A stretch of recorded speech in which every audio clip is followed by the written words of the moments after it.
អាហារពេលព្រឹកគឺជាអាហារដែលសំខាន់បំផុតសម្រាប់ជួយផ្ដល់ថាមពលដល់រាងកាយក៏ប៉ុន្តែប្រសិនបើអ្នកញ៉ាំអាហារដែលសម្បូរជាតិខ្លាញ់ជាតិស្ករច្រើនឬអាហារដែលផ្ទុកកាឡូរីច្រើននៅពេលព្រឹកដូចជាបាយសគុយទាវ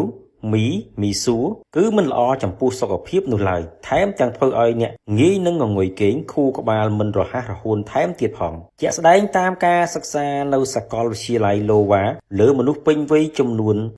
6,550 នាក់អស់រយៈពេល 12 ឆ្នាំបានឲ្យដឹងជាលទ្ធផលថាក្រុមមនុស្សដែលមិនញ៉ាំអាហារពេលព្រឹកមានហានិភ័យក្នុងការស្លាប់លឿនជាងមនុស្សដែលញ៉ាំអាហារពេលព្រឹកដល់ទៅ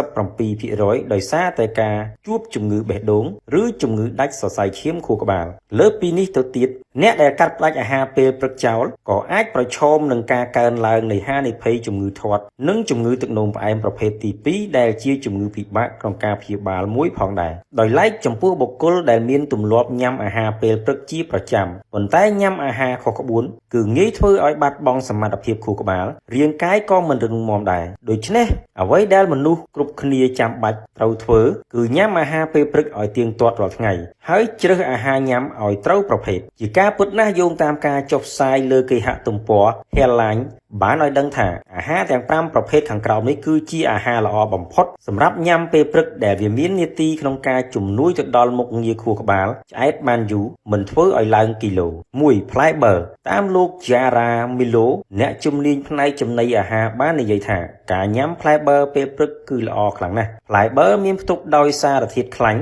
Omega 3 ដែលជួយផ្ដល់សំណើមដល់ស្បែកជួយឲ្យកោសិកាស្បែកលូតលាស់បានល្អជាពិសេសជាងនេះផ្លែឈើមួយប្រភេទនេះគឺជួយឲ្យមនុស្សឆាប់ឆ្អែតដូច្នេះវាក៏បានជួយទប់ស្កាត់ការឡើងគីឡូរបស់អ្នកផងដែរ 2. គ្រាប់អាល់ម៉ុនអាល់ម៉ុនគឺជាប្រភេទម៉ង់ហ្កាណេសវីតាមីន E ប្រូតេអ៊ីនជាតិសរសៃ Omega 3 និងអាស៊ីដខ្លាញ់ Omega 6 ការទទួលទានអាល់ម៉ុនលាយជាមួយនឹងទឹកដោះគោស្រស់នឹងផ្ដល់ឲ្យនូវរសជាតិចិញ្ចឹមខ្ពស់បំប៉នក្រពះពោះវៀនសម្រួលអង្គចងចាំថែមទាំងធ្វើឲ្យមានអារម្មណ៍ថាឆ្អែតបានយូរ 3. ដំឡូងជ្វាលោក Christensen ដែលជាអ្នកឯកទេសខាងចំណីអាហារបានឲ្យដឹងថាដំឡូងជ្វាគឺមានផ្ទុកសារធាតុការ៉ូទីនច្រើនបំផុតដែលអាចជួយទប់ស្កាត់និងប្រឆាំងភាពចាស់នៃស្បែករបស់អ្នកដោយសារតែវាផ្ទុកវីតាមីន A វីតាមីន C